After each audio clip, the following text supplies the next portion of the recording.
The governor's office insists that no tax hikes or fee increases will be needed as part of a massive bond borrowing bill that had a public hearing today. PNC's Janela Carrera spoke with Governor Eddie Calvo's senior advisor, Troy Torres, to find out more.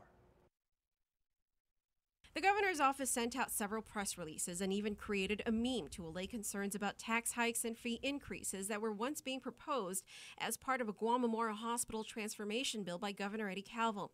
Governor Calvo's senior advisor, Troy Torres, says while it was once a proposal, the governor is now supporting Senator Dennis Rodriguez's version of his measure, or Bill 340. So this section of the governor's proposal does not require any tax or fee increases. The revenue generation will come from the hospital itself. It will become a self-sustaining hospital if we invest into these services. Those services Torres is referring to are not currently in Bill 340, which is why the governor's office is now lobbying senators to include an amendment into the legislation to allow for capital improvement projects.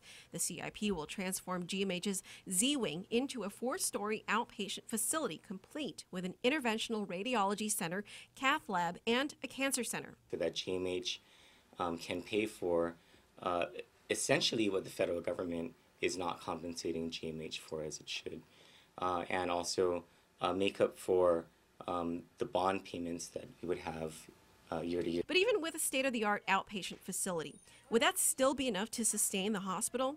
After all, a majority of GMH's financial problems could be attributed to the uninsured and underinsured population, as well as unreimbursed claims to the federal government. But would that cure that problem as far as, whatever millions of dollars is not being paid because of the uninsured population? It makes our problem sustainable. It makes things okay so that it's not an every 2 years GMH is asking for money. This is where the tax hikes and fee increases come into play. It may not be a topic up for discussion right now, but Torres says it is something the Calvo administration will be addressing down the road.